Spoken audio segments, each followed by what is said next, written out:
सरस्वतीं च तां नौमि वागधिष्ठात्मदेवतां देवत्वं प्रतिपद्यन्ते यदनुग्रहतो जनाः। अमृतवाणी के रसिक श्रोताओं, अब हम नीति शतक की धैर्य पद्धति गए शुक्रवार में उसका समापन किया। अब आज हम प्रारंभ करने जा रहे हैं दैव पद्धति। अब दैव यानी क्या होता ये है कि हम नसीब को दैव मानते हैं, है ना, कि भाई मेरे दैव में जो लिखा होगा वैसा होगा। यहाँ वस्तुतः ऐसा नहीं है। दैव शब्द कैसे आ गया? देव शब्द से आ गया, यानी देव से संबंधित जो है वो दैव। अब मेरे जीवन में क्या होगा ये मैं थोड़ी ना निश्चित करता हूँ। आप कहेंगे मैं कैसी बात कर रही हूँ, इसका मतलब कि हम क्या कोई महत्वाकांक्षा रखे ही ना, हम मुझे क्या होना है। सुनने वालों में से कोई जवान होंगे, कोई छात्र होंगे, वो बोलेंगे कि ये क्या बता रहे हैं कि क्या हम कुछ नहीं सोच सकते? अरे हाँ, सोच सकते हैं। इसीलिए तो धैर्य पद्धति पहले ली कि हाँ भाई, हमने अपना जो निश्चय कर लिया उसमें जो आएगा बीच में उसको धैर्य से, बाधाएं तो आएंगी लेकिन बाधाओं के साथ संघर्ष करके बाधाओं को लांघ के जाना है। इसके लिए धैर्य पद्धति आ गई। फिर अब ये दैव पद्धति क्यों? यानी कभी कभी ऐसा होता है कि ये अंग्रेजी में एक ये है ना, मैन प्रपोजेस गॉड डिस्पोजेस। तो ये होता है, ये जो गॉड डिस्पोजेस वाला मामला है वो यहाँ है दैव पद्धति में। तो यूँ तो हम पद्धति में 10-10 श्लोक हैं, लेकिन हम दैव पद्धति आज लेंगे 4 श्लोक और इसी में समाप्त करेंगे, क्योंकि हमें दैव पद्धति पर अधिक समय तक नहीं रहना है। हम लोग धैर्य पद्धति, मान शौर्य पद्धति, कर्म पद्धति, इसी पे ज़्यादा जोर देने वाले हैं। और इस तो भी ये दैव के बारे में भक्तवान क्या सोचते हैं, ये देखने के लिए आज हम ये देखते हैं। बड़ा मज़ेदार है। पहला ही श्लोक देखिए। खल्वाटो दिवसेश्वरस्य किरणैः संतापितो मस्तके वाञ्छन्देशमनातपं विधिवशात् बिल्वस्य मूलं गतः तत्राप्यस्य महाफलेन पतता भग्नं सशब्दं शिरः प्रायो गच्छति यत्र भाग्यरहितः तत्रैव यान्त्यापदः। जो भाग्य रहित है वो जहाँ जाता है वहीं पे आपदाएं आती हैं। थोड़ा सा निगेटिव विचार आता है ना, इसलिए मैंने बोला दैव पद्धति के केवल 4 ही श्लोक लेंगे हम। पर इसमें भी एक कवि की दृष्टि से कवि कैसे देखता है देखेंगे। तो पहले 3 पंक्तियों में एक घटना का वर्णन है। क्या है? कोई खलवाटे यानी जिसके सिर पे बाल नहीं है, गंजा। हाँ, खलवाटो दिवसेश्वरस्य किरणैः संतापितो मस्तके। भाई, हम लोगों के सिर पे बाल तो भी होते हैं। मान लो धूप में जाना हुआ तो धूप हमें डायरेक्ट नहीं लगती जी, बालों को लगती है। अब यह है खलवाट, सिर पे बाल ही नहीं है। तो दिवसेश्वर यानी सूरज, दिवस का ईश्वर, उसके दिवसेश्वर से किरण ही, उसके सूरज के किरण उससे मस्तके संतापितः, उसको भयानक धूप लगे, सूरज की धूप उसको भयानक लगे। जा रहा है बेचारा, गंजा है, छाता वाता नहीं है, टोपी नहीं है, तो धूप उसको बहुत सता रही है, तो क्या कर रहा है?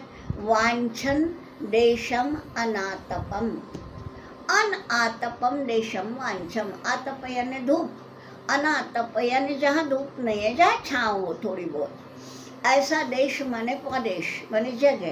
तो कोई छाया वाली जगह वांछन, उसकी इच्छा करते हुए, अब कहीं कुछ नहीं मिला तो कहाँ गया वो?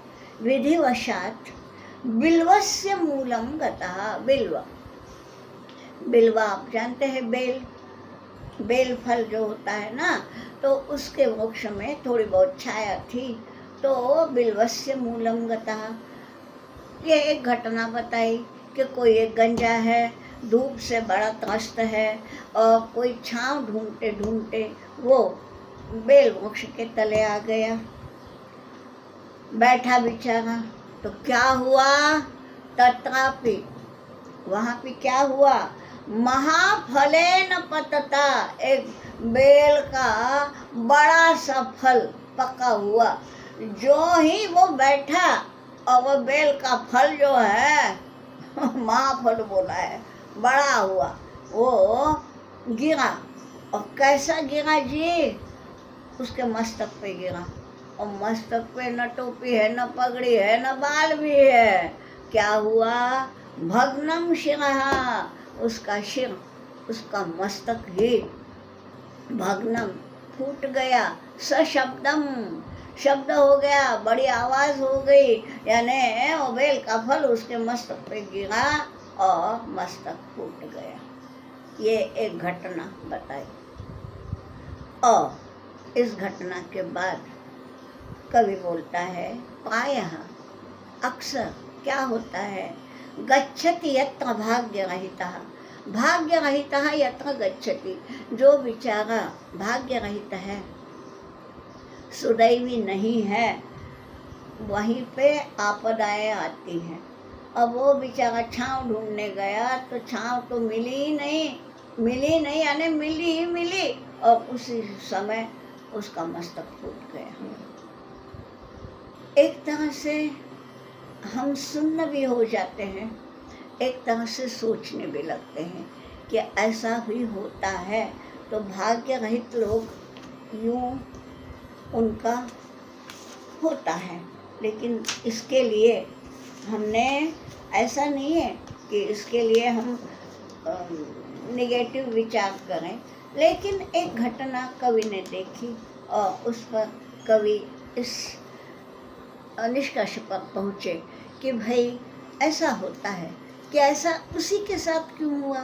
क्योंकि वो भाग्य रहित था। फिर क्या बोला है? अगला श्लोक देख लेते हैं।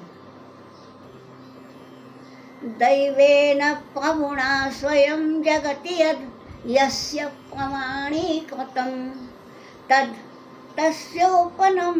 तस्योपनमेन् मनागपि महान् नैवाश्रयः कारणं सर्वाशा परिपूरके जलधरे वर्षत्यपि प्रत्यहं सूक्ष्मा एव पतन्ति चातकमुखे द्वित्राः पयोबिन्दवः। अब ये तो पहले श्लोक में हमने देख लिया कि जहाँ जहाँ भाग्य रहित जाता है वहाँ वहाँ आपदाएं आती ही हैं, लेकिन इससे मन पर जो एक ऐसी एक छाँव सी आ गई थी, एक निराशा सी, नेगेटिविटी सी, उसके लिए उसको दूर करने के हेतु कवि क्या कहते हैं? देखिए, कवि ये कहते हैं, हाँ भाई ठीक है, दैव तो है, भगवान की इच्छा सर्वोपरि है, हम कहते हैं ईश्वर इच्छा बलियसी, ये तो है, लेकिन जितना भी आपके नसीब में है उतना आपको मिलता ही है। हाँ, उससे अधिक नहीं मिलेगा, उससे कम भी नहीं मिलेगा। तो ये क्या बताया है, देखिए, दैवेन प्रभुणा यद यस्य प्रमाणीकृतम। प्रभुणा, जो प्रभु है, जो सर्वसाक्षी है, उसने यस्य, यद, जिसके लिए जितना प्रमाणीकृत किया है, उस भगवान ने जिसके नसीब में जितना लिखा है, प्रमाणीकृत किया है माने जिसके लिए जितना उसका है, सोचा है, स्वयं, प्रभुना स्वयं, प्रभु ने स्वयं जिसका भाग्य लेख लिखा है, तद तस्य उपगमे, उतना उसको मिलता ही है। ठीक है, जितना भगवान ने आपके भाग्य में लिखा है उतना आपको मिलेगा ही, न उससे कम न उससे अधिक। और यहाँ ये बोला है आश्रयः, महान आश्रयः अपि मनागपि कारणं न। आपने सोचा कि महान आश्रय, मैं किसी बड़े का आश्रय ले लूँ तो मेरे भाग्य खुल जाएंगे। मैं अभी इस कंपनी में काम कर रहा हूँ, यहाँ मुझे वेतन कम है, मैं किसी बड़ी कंपनी में जाता हूँ, वहाँ हो जाएगा, मेरा भाग्य खुल जाएगा। ऐसा नहीं होगा। वहाँ पे मान लीजिए आपका वेतन बढ़ेगा तो आपके खर्चे भी बढ़ेंगे। जितना आपकी बचत, जितनी आपकी बचत पहले होती थी उससे ना अधिक होगी न उससे कम होगी। यहाँ ये बोला है महान आश्रयः न मनागपि कारणम। कितना भी बड़े का, कितने भी बड़े व्यक्ति का आश्रय आप ले लें तो भी मनाग यानी किंचित, ज़रा सा भी उसका उपयोग नहीं होता। क्यों कि स्वयं प्रभुणा जितना लिखा है उतना ही आपको मिलेगा। ये बतलाने के बाद अब एक उदाहरण दिया है। क्या बतलाया है कि भाई वर्षा होती है, मेघ धारासार वर्षा करते हैं। देखिए, सर्वाशा परिपूर्ण के जलधर है। जलधर जो है, जलधर यानी बादल, तो बादल जो है वो परिपूरक है। परिपूरक है यानी परिपूर्ति करते हैं। सर्व आशा, आशा जो शब्द है ना, दोनों अर्थों में है। एक अर्थ तो वो है जो हम हिंदी में सोचते हैं, हमारे आशाएं पूरी हो गई, यानी कोई किसान है वो सोचता है कि अभी अभी बारिश आ जाए तो मेरा सब ठीक हो जाए, ये उसकी आशा है। तो बारिश आती है, उसकी आशाओं की पूर्ति करती है, ये भी बात है। और आशा शब्द दिशा के लिए भी है। तो ये मेघ जो है वो सर्व आशा परिपूरक है, यानी सभी दिशाओं में और सभी के आशाओं का वो जो भी है साध्य कर देते हैं। सभी दिशाओं में बारिश होती है, सभी आशाओं की परिपूर्ति करती है। ये सब बतलाया है। ये कौन करता है? जलधर यानी बादल। तो बादल वस्तुतः सभी की आशाओं की परिपूर्ति करने वाला है, सभी दिशाओं में बरसने वाला है। वर्षति अपि प्रत्यहम, प्रत्यहम अहम यानी अह यानी दिन, प्रत्यह यानी प्रतिदिन। तो बारिश के दिन है, प्रतिदिन मेघ बरस रहा है, तो भी चातक मुखे, चातक जो है ना वो केवल वही बारिश की ही बूंदे वो लेता है। यूं भरा हुआ पानी आपने उसके सामने पानी का कटोरा भी भर के रख दिया, चातक नहीं पिएगा। चातक क्या है? उसकी जो चोंच है ना वो यूं ही पी सकता है, वो यूं करके पी नहीं सकता। आपने अगर कटोरा भर भी दिया तो उसको चोंच उसमें डुबोने के लिए मस्तक झुकाना पड़ेगा, वो होता नहीं, इसलिए वो यूं करता है। एक बात है, हमने देखा है, नल खुला छोड़िए थोड़ा थोड़ा, बूंद बूंद, चातक उसका पानी पीता है। केवल बारिश का पीता है ऐसा नहीं, चातक की ऐसी है कि वो चोंच नीचे नहीं कर सकता, इसलिए वो वैसा पानी नहीं पी सकता। अभी उन दिनों में देखिए, नल ये व्यवस्था नहीं थी भगवान के ज़माने में, तो चातक अपनी प्यास कैसे बुझाएगा? तो केवल जलधर से, बादल के बूंदों से। तो बादल तो प्रतिदिन बरस रहा है जी, सभी दिशाओं में बरस रहा है, लेकिन चातक मुखे द्वित्राः पयो बिंदवः, पयो बिंदु यानी जल की बिंदु, जल की बूंदे। तो चातक के मुख में द्वित्राः, दो तीन, बस दो तीन बूंदे पड़ती हैं। मैं तो बरस रहा है, फिर भी चातक के भाग्य में अगर दो तीन ही बूंदे लिखी हैं, तो चातक मुखे द्वित्राः पयो बिंदवः, और वो भी सूक्ष्म, वो भी छोटी छोटी। अगर भाई धारा सार अगर आ जाएगा तो वो तो गटक नहीं पाएगा ना, तो छोटी छोटी दो तीन बूंदे ही वो पी पाता है। ये उदाहरण देके क्या बताया है कि ऐसा नहीं है कि दुनिया में कहीं पानी नहीं, ऐसा नहीं है कि दुनिया में कहीं संपत्ति नहीं, सब है। लेकिन आपके नसीब में जितनी संपत्ति, जितने सुखोपभोग, जितनी बचत, जितना भी आपको मिलना है, ये दैव वहाँ पे करता है। ये दैव पद्धति में बतलाया है। पहले श्लोक में थोड़ा सा वो खलवाट का जो बताया, उसमें थोड़ी सी निराशा सी आ गई थी कि वो बेचारा छांव ढूंढने गया तो सिर फुड़वा लिया। तो ऐसा ही होता है, ऐसा नहीं। आपके नसीब में जितना लिखा है उतना तो ज़रूर मिलेगा, ये बता दिया है। तो फिर ऐसे में करना क्या चाहिए? क्या ऐसे में हमने निराशी होना चाहिए? नहीं, इसके लिए भी उत्तर दिया है। तो अगला श्लोक क्या बताया है? छोटा सा श्लोक है, 2 पंक्तियां हैं।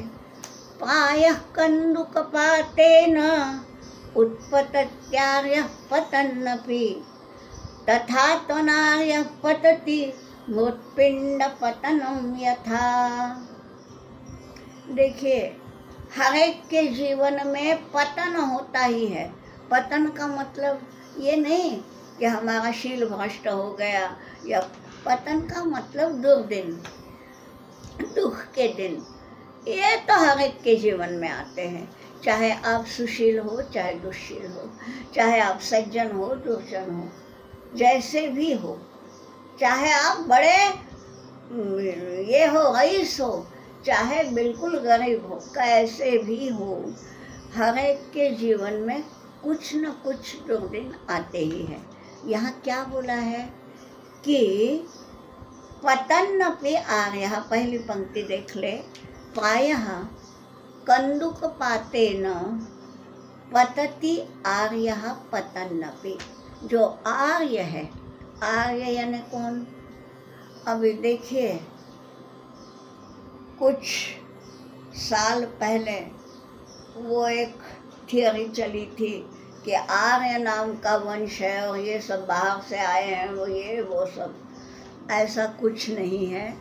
आर्य का मतलब है सुसभ्य, सुसंस्कृत। और जिसको संस्कृत आती है ना, वो ये बराबर समझता है कि हर पत्नी अपने पति को आर्य पुत्र कहती है। इसका मतलब क्या? मेरा पति मेरे ससुर का पुत्र है और मेरे ससुर आर्य है। सज्जन का पुत्र मेरा पति है, ये बात है। आर्य का मतलब वही है जो सुसंस्कृत है। और आपको यदि शाकुंतल पढ़ी है कालिदास की लिखी हुई, तो उसमें जब ये प्रसंग आता है कि दुष्यंत शकुंतला का स्वीकार नहीं करता, जबकि शकुंतला दुष्यंत के ही कारण गर्भवती हुई है, और ऐसे में दुष्यंत का कर्तव्य था कि अपनी पत्नी का स्वीकार करे, और जो वो तो शाप के कारण भूल गया है, वो छोड़िए, लेकिन वो उसका स्वीकार नहीं करता। तो जो शकुंतला मृदुभाषिणी है, वो संतप्त होकर क्या बोलती है? अनार्य। तब वो अनार्य बोलती है इसका मतलब आर्य यानी सुसंस्कृत। तो यहाँ ये बोला है इस श्लोक में कि आर्य जो सुसंस्कृत है उसके भी जीवन में पतन आएगा, संकट आएंगे, बाधाएं आएंगी, लेकिन पतन अपि, गिरता हुआ भी, गिर कर भी कंदुक पाते न। वो कंदुक यानी गेंद, बॉल। आप बॉल को नीचे डालिए ना, वो बॉल उछल के ऊपर आएगा। तो सज्जन के जीवन में पतन भी होगा तो वो ऊपर उछलेगा, यानी पतन का क्षण जरूर आएगा, लेकिन वो वहीं टिकता नहीं। उस क्षण को पार करके वो फिर से ऊपर आएगा। कितना अच्छा बताया कि इसलिए भैया दुख तो है, जो दैव में लिखा है दुख वो तो होगा, लेकिन आर्य यदि है तो पतन नपि कंदुक पाते न उत्पतति। कंदुक जैसा होता है कि गेंद को नीचे फेंकिए तो जितने जोर से आप कंदुक नीचे फेंकेंगे उतने जोर से उछलेगा। उसी प्रकार आर्य भी उत्पतति यानी अधोगति में भी अगर गया है तो भी वो फिर से उत्कर्ष पाएगा। ठीक, पहली लाइन हुई। दूसरी पंक्ति में क्या बोला है? अनार्यः पतति। जब कोई अनार्य है उसके जीवन में यदि पतन आ गया तो मृत्पिंड पतनम यथा। तो मृत्पिंड मट्टी का ढेला जैसे नीचे गिरा तो भैया वो नीचे ही गिरा रहता है, उसका फिर से उत्कर्ष संभव ही नहीं है। एक मिट्टी का ढेला यानी अनार्य है, और ये आर्य जो है वो बॉल है, गिरता है फिर भी उछलता है। और ये मिट्टी का ढेला है, गिर गया तो गिर ही गया, फिर मिट्टी में ही मिल गया। तो हमको ये सोचना है कि हमें आर्य होना कि अनार्य होना। वस्तुतः इस पद्धति में ये आगे पीछे दिए हैं, लेकिन मैंने इसलिए इस क्रम से लिए कि हाँ भाई, हम दैव पद्धति से हम निराशाग्रस्त ना हो।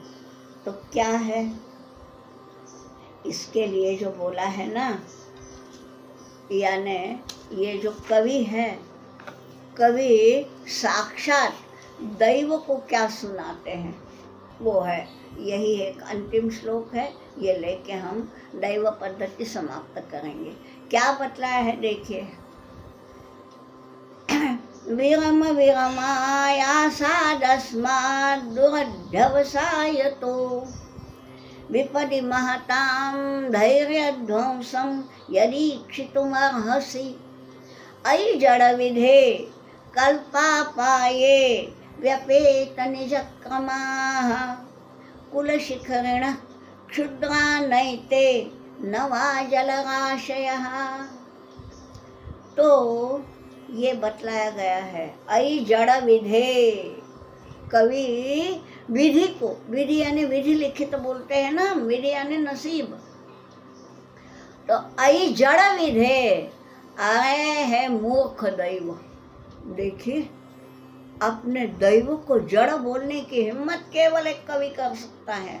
ये बोलते हैं अयि जड़ विधे। क्या बतलाया है? पहली लाइन देखते, विरम विरम आयासाद अस्माद। विधि को बतलाया है दैव को कि अस्माद आयासाद विरम। ये जो आयास कर रहे हो ना तुम, किसी को तंग करने के, किसी के जीवन में बाधाएं उत्पन्न करने के, इससे विरम, ये रोको। ये तुम अपना ये अव्यापार सुव्यापार अब रोक लो। अस्मात् दुरध्यवसाय था, ये तुम्हारा अध्यवसाय नहीं है, अच्छा काम नहीं है, दुरध्यवसाय है, ये दुष्कर्म है। ये तुम जो सोच रहे हो ना कि मैं बाधाएं उत्पन्न करूँगा, अरे इस दुष्कर्म को रोको। ये तुम क्यों कर रहे हो? ये बाधाएं, ये संकट क्यों तुम उत्पन्न करते हो? ये बतला है मैंने हे जड़ विदे, तुम शायद ये सोच रहे हो कि विपदि महताम धैर्य ध्वंसम यद ईक्षितुम ईहसे। महताम धैर्य ध्वंसम, महताम षष्ठी है, महान लोगों के धैर्य का ध्वंस, उनका भी धीरज टूट फूट जाए, वो महान होते हुए भी मन से टूट जाए, धीरज निकल जाए। यद ईक्षितुम इह से, वो तुम अगर देखना चाह रहे हो, किसको बोल रहे हैं? साक्षात विधि को, नसीब को, कि हे नसीब, हे जड़ विदे, हे मूर्ख दैव, तुम यद इह से, तुम यदि देखना चाह रहे हो कि बड़े बड़े महान लोगों का धैर्य भी किस प्रकार से विलुप्त होता है, और ये देखने की इच्छा से ये जो तुम दुर्ध्यवसाय संकट लाने का जो दुष्कृत्य करते हो ना, अब इसको रोको। क्या बतलाया है कि देखिए, कल्पा पाए, कल्प का अपाय। आप कल्पांत समझते हो ना, कल्पांत यानी प्रलय। तब प्रलय जब होता है तब देखिए सभी कुछ नष्ट होता है ना। क्या क्या? कुल शिखरिणा, कुल पर्वत है ना, शिखरी, जिसको शिखर होता है वो शिखरी, तो शिखरी यानी पर्वत। तो जो 5 कुल पर्वत है ना, महेंद्र मलय सही है, शक्तिमान वृक्ष पर्वत, ये जो है 7 कुल पर्वतों का जो बतलाया है, तो ये महान पर्वत हैं। ये भी जाएंगे, कल्पा पाए। जब कल्पांत होगा तो जिसको हम हिमालय कहते हैं, स्थित पृथिव्या इव मानदंड, पृथ्वी का मानदंड जिसको कहा है हमारे कालिदास ने, अगर वो भी तो नष्ट होगा, कल्पांत होगा तब तो सारे के सारे कुल शिखरी, ये जो सप्त कुल पर्वत हैं, ये भी नष्ट होंगे। फिर जलराशय, ये जो बड़े बड़े महासागर हैं, केवल सी नहीं, ओशंस, बड़े बड़े महासागर, केवल सागर नहीं, महासागर, ये भी नष्ट होंगे। कब होंगे? कल्पा पाए, जब कल्पांत होगा तब, उसके पहले नहीं। यानी उसके पहले क्या पर्वत पे संकट नहीं आते?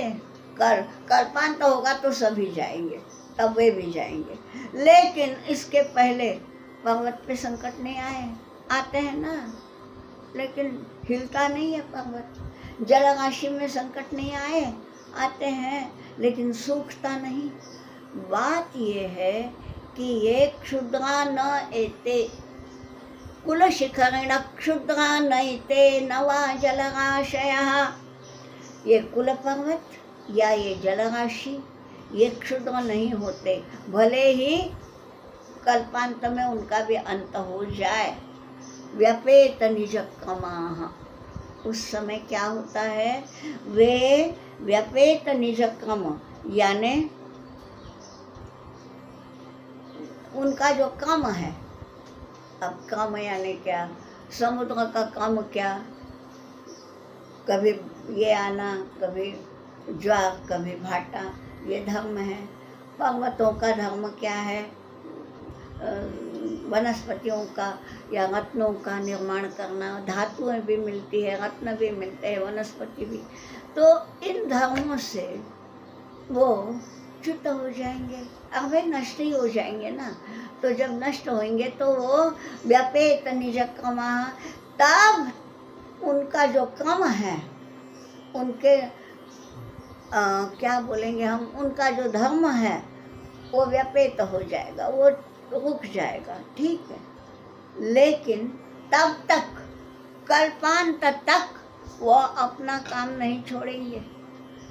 उनके ऊपर कितने भी आघात हो जाए, आघातों को झेलते हुए भी वे अपना काम करते ही रहेंगे।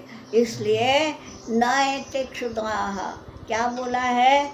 कल्पा पाए व्यपेत निज कमाहा। केवल जब कल्पांत होगा तभी अपना काम छोड़ेंगे।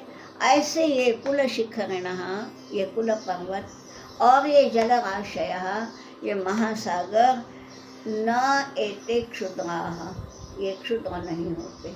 तो इनको तुम क्षुद्र ये क्यों बतलाया है? यानी जो धैर्यशाली लोग हैं वे एक तरह से कुल पर्वत है, एक तरह से वे जलराशि है। कुल पर्वत इसलिए कि कितने भी आघात हो ये डिगेंगे नहीं। वे जलराशि इसलिए हैं कि कितना भी उनका पानी निकाल के लिया जाए, कुछ भी किया जाए, ये कभी समाप्त होंगे नहीं। और इसलिए ये अपना धर्म कल्पांत तक नहीं छोड़ेंगे। तो ये लोग क्षुद्र नहीं होते। मैंने ये इसलिए अंत में लिया है कि दैव पद्धति तो है, दैव में जितना लिखा है उतना ही मिलता है। बेचारा चातक को उससे अधिक नहीं मिलता, सब ठीक है, लेकिन इसके लिए सज्जनता उसको कभी भूलना नहीं चाहिए।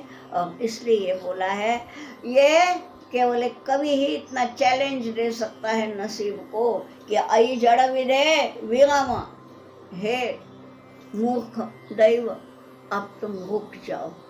तो मुझे लगता है यहीं पे हम भी रुक जाएं।